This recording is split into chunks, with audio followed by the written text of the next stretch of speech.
Comme au bon vieux temps, vieux frère. Comme au bon vieux temps.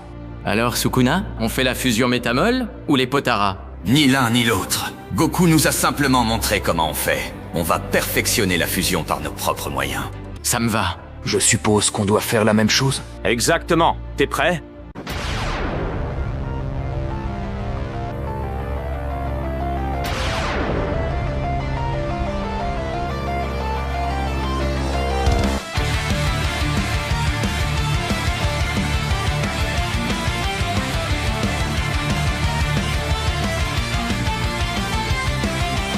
Et c'est ainsi que commence le premier combat de fusion. La fusion de Gojo et Sukuna affronte la fusion de Madara et Hashirama. Avec Gojuna, nous avons les pouvoirs de tranche spatiaux flamboyants de Sukuna qui peut découper n'importe quoi et n'importe où dans l'espace en une fraction de seconde. Et ils sont combinés aux équations imaginaires de Gojo. Ces attaques sont décuplées par le stock d'énergie occulte illimité de Sukuna et de la fusion, accompagné par une régénération du corps infini grâce au sixième œil de Gojo, qui l'empêche de beaucoup dépenser de l'énergie. Ajoutant à cela, le décuplement de la vitesse d'attaque et l'infini de Gojo qui procure à Gojuna un bouclier infranchissable sur le plan physique. Et grâce au déplacement spatial de Gojo, en termes de vitesse d'exécution, Gojuna a l'avantage. Avec Ashidara, on a un énorme et massif concentré de chakra. Nous avons le Susanoo de Madara combiné au colosse sylvestre de Hashirama.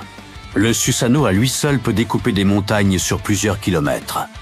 Alors, décuplé avec la puissance de Hashirama et son mode ermite qui peut invoquer le Bouddha en bois aux 1000 mains véritables, l'impact à l'échelle planétaire est titanesque. Et Madara à lui tout seul peut invoquer des météorites. Combiné à la puissance d'Hashirama, Ashidara peut en invoquer plusieurs sans aucune difficulté.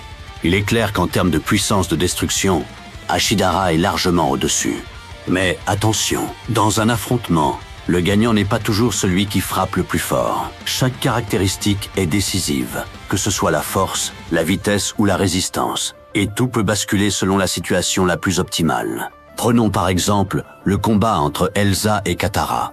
La majorité des gens disent que Katara gagne parce que Katara possède la maîtrise du sang. Non, réfléchissez un peu. Vous avez juste mis en avant une capacité de plus de Katara. Si Katara gagne car elle maîtrise le sang, alors je n'ai qu'à répondre que Elsa gagne car elle possède la malédiction du cœur gelé, une attaque irréversible et mortelle. Le vrai détail qui a permis à Elsa de gagner, c'est ça. Arrêtez-la! Je vous en prie, ne vous approchez pas de moi, ne vous approchez pas! Juste en analysant la vitesse à laquelle cette attaque qui n'était même pas